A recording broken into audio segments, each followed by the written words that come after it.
Dhaddacha jaalalaa. Dhaddacha jaalalaa. Dhaddacha jaalalaa. Dhaddacha jaalalaa. Dhaddacha jaalalaa. Dhaddacha jaalalaa. Dhaddacha jaalalaa. Iyyannoo jaalalaa. Iyyannoo jaalalaa. Dooseen jaalalaa banamee jira. Iyyataa duraa. Assalaamu alaykum wa rahmatullahi wa barakaatuh. Akkam jirtuu qopheessitoota dhaddacha jaalalaa. Ani maqaan kiyyaa Abdii Hassan jedhama. Iyyannoo kiyyaaf akka deebii qubsaanaaf kennitan abdiin qaba. Ani haadha warraa koo baay'een ishee jaaladha. Isheenis na jaalatti. Yeroo hunda ganamaas ta'ee galgala yeroon dalagaarraa gara manaa deebi'u fuula bareedaa kanaan raagamuun na simatti. An bakka dalagaatii isaa dalagaa koo yeroon fixadhu galee isii arguuf baay'een ariifadha. Ijoollee tiyyaas haala gaariin naaf kunuunsiti.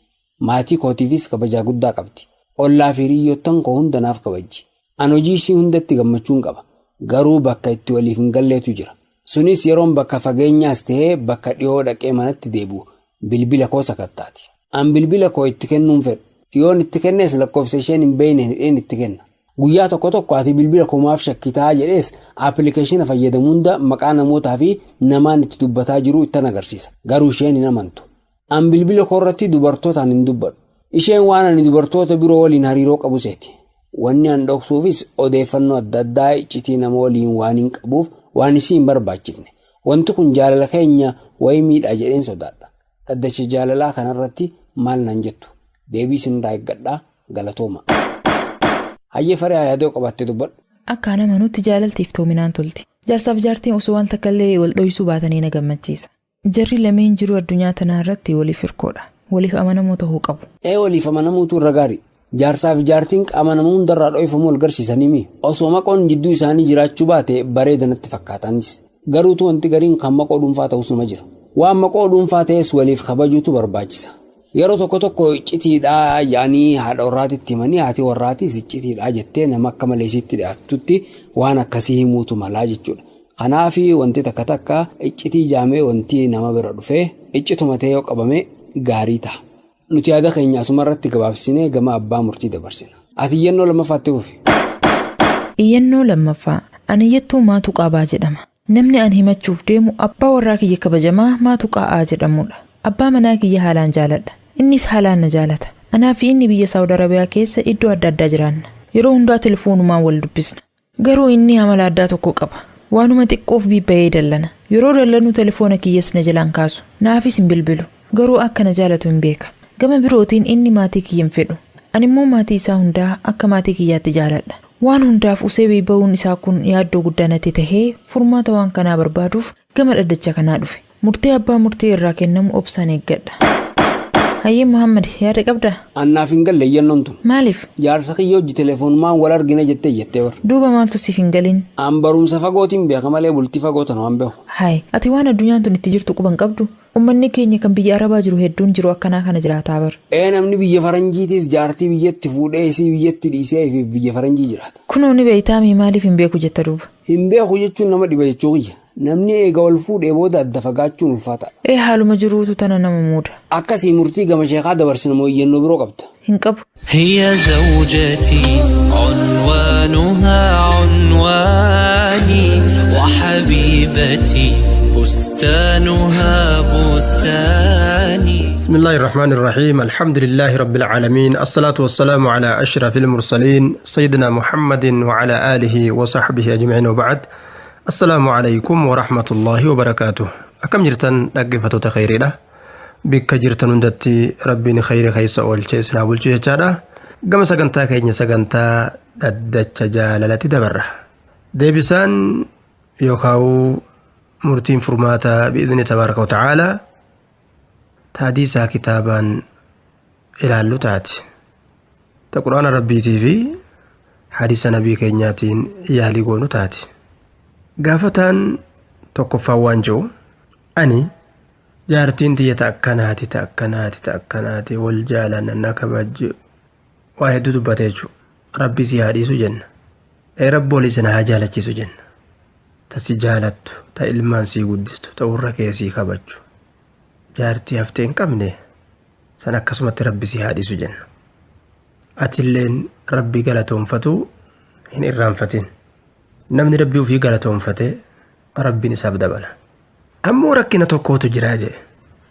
Rakkinni jiru telefoona sakattaati shakkii qabdi jechuudha waswaasa qabdi jechuudha. Nabiin keenya alayhi salaatu wassalaam maal jedhan man istamaca ilaa hadiisi qawmin wahum lahu kaarihuun aw yafirruuna minhu subba fi udhunihi al'aanuk. Namni haasawa nama tokkoo dhageeffate haasawa ummat tokko ka ummanni sun haasawa san akka inni dhageeffanne fedhan yookaa ka irraa baqatan ebalunun dhagayin je'anii ka inni ammoo jala deemee hatee dhageeffachuu haa ta'u dirqiin dhageeffachuu haa ta'u nama san duuba qixaaxni isaa adabbiin isaa rabbii guddaa biratti sibiila baysanii gurra isaatitti naqan. Subhaanallah. Amri laafaan seenaa. Telefoona namaa bantee laalin hin dhageeffatin mistira isaa barbaadde telefoona xalaftee hiitee waan namni haasa'u hin dhageeffatin. Hadiisa Nabi Muhammad kana hadiisa kanaan halaakamta. Murtiin dabartee jirti murtiin nama gartee haasa'u namaa dhageeffatu jechuudha. Hin dandeessu sibiila baysanii gurratti naquu. Hin dandeessu subhaanallah azaabni hamaadha. Naam. Hin xalafin hin dhageeffatin telefoona. Akkasumatti hin shakkin ammas. Waan qabatamaan argite qofa irratti shakkiin kee haa ta'u. Waan qabatamni biran jirre akkanumatti lafaa kaateen shakkin. Inna dhanna akdhabu alhadiis jedha nabiin keenya alayhi salaatu wassalaam. Seeteedhaan deemuun kijibarraa irra guddaa kijibaati jedhe. Akdhab irra kijiba. Seetee ofirraa dhiisi. Obboleeysa islaamaa jaarsa dhiisi obboleessa islaamaa tokko seetee ittiin badan waan dandeeyseen dubbii isaa hujii isaa ilaalcha isaa khayritti fassariif. Akdhabu alhadiis na'a kijibarraa irra guddaa jee nabiin keenya dubbate jechuudha. Sirrii tiisuun barbaachisaa ammas wa awfuu bilcahd inna alcahda kaana mas'uulaa. Sirriin baay'ilama mistirri baay'ilama guutaa baay'ilamni gaafatamaa ta'ee jira jee rabbi subhaanahu wa ta'ala. Baay'ilama namni diige ni gaafatamaa jechuu. Naam. Kanaaf dhoysaa isaa inni tiifachuudha qaba. Isiinis jalaa beekuu barbaaduu hin qabdu. Dirqama dhoysaa yookaan sirri yookaan mistira waan jedhamu teessuun isarratti jechuu. Sirriin tee hidhiitee biran dabrinii jedhan duuba. Hidhiitee biran dabrin. Hidhiitee tanarraa ala baanaan kalaas kutte jechuudha. Gariin namaa mistira yookaan sirrii namaa hin himin jee nama jalaa hima. Ka inni itti himu sunilleen hin himinnaan jedhanii jedhee hima. Sunis hin himinnaan jedhanii jedhee hima. Hin himin je'atuma osoo himan addunyaa guutuu wal geessee jechuudha. Sirriin jabdu.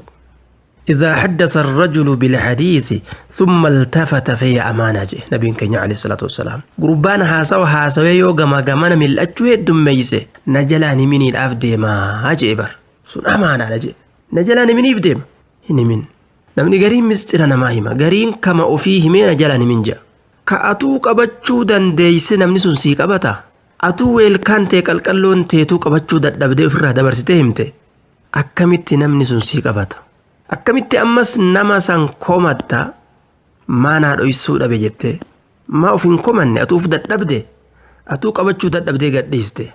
Naam. Nabiin keenya alayhi salaatu wassalaam waan jedhan istaciinuu calaa qadaa'i alxawaa'iji bilkitmaan aw kamaa qaala alayhi salaatu wassalaam. Dhimma keeysan fixatu irratti dhoysuudhaan uf gargaaraa jedhe waa dhoyfachuudhaan. Maaliif? حديث برو كيستي شفتي نما نعماتك أرجتي محسود أكن جنبنا عليه الصلاة والسلام نعماتك نمني أرجتي أدويتو حاسدتو كنيما ما أرجتي يلوت البهايا استعينوا على إنجاح الحوائج بالكتمان جت لفزينتك. نعم حاجوليت أمرة الرد لو يسود أنو فقرقارا مالف أدويتو akka ati bikkaan hin geenye godhaa jechuudha. Zamanni amma keessa jirru kun zamanul kashfi jedhama. Zamana namni waa dhoyfachuu hin dandeenye subhaanallah. Ka gabbahee waa hunda uffacaasu jechuudha. Ka waa hunda feesbuuk hin gaatu. feesbuukii waa itti kataban ta'e waa hunda kama lallabatu jechuu waa hunda magaalarra oolfachuu ka barbaadu eeysaan ummanni akkana aduwwii jalaa diina jalaa bahuu dandeeysire naam gama gaafii lammeessuudhaa dabarraa gaafataa lammeeysaa waan jiru jaarsi kiyya jetti faarsitee rakkinni isin irraa himtuu ni dallanaa jetti na jaalataa moo hin beekaa jetti ni dallanaa ammallee aanaa kiyya naaf hin kabajuu naam aanaa kabajuu dhabuun itti fakkaate malee jaalalli isaa feeki asiin dura dabarsinee jirra gurbaan intala gurraattii suudaanii jaalatee sababa saniif suudaan gosa guutuu jaalatee san bira dabree saree gurraattii tabifa fireentii isaa qabdu jaalate tabifa gartee jaalallee isaa qabdu san jaalate jechuudha sun jaalala dhugaati namni yoo jaalala dhugaa nama jaalate warra waliin nama jaalata haadha abbaa waliin nama jaalata obboleeyyanii waliin nama jaalata kophaa nama san qofan jaalatu sun jaalala feeki tasi qofa jaaladhaadha sun haasir reefatu jaalala isaa dallansu wanni ammallee isin isarraa jibbite dallansuun nabiin keenya laa taqdob faraddada miraara hin dallanin akkana jedhe hin dallanin dallansuu namtu min madaakhili shayxaan jechuu jira ammas karaa shayxaan ittiin nama seenurraa takka isiin tun dallansuun tun jechuu min madaakhili shayxaan naam yoo ati aarte duruu dhufe shayxaantichi aarii san keessa akka dhiiga namaa dhangalaasuu barbaada akka dhiiga namaa jisitu akka arrabaan dubbattee waan badduu takka dubbattee gartee nama sanii wal murtu barguyyaa akkasii akkasinaan jeejee xinsoo yookaa jibbaa gadoo jabduu si qabatee jechuudha kanaaf aariin hin barbaachisu irra jabaan namaa الذي يملك نفسه عند الغضب نبي كينيا عليه الصلاة والسلام جبانا ما ترى يرو دبته جبانا ما جتون نما يرو دلني لبو فيك أبودا توجه ديرتنا ما يجو جبانا ما ساني قرين آريتنا درجة يوكا جبو متك لا لجرا ننار وانا كان ننار جاك أول لجرا آرين خفة العقل الرادف تجان حفلنا عقلي الرادف تجان دوب أتي نما جباتو نبو غرسيسو أتي لافا نما تو غرسيسا كان فالو تاكنا حالا كان برجل جرو برباچسا سغنتا كينيا كديبي ددچا اسمت دامنا hanga sagantaa biraatiin walitti deebinutti nagayaan oolaanu bulaa jenna. جزاكم الله خيرا وأحسن إليكم وجعل الجنة الفردوس مأواكم. السلام عليكم ورحمة الله وبركاته.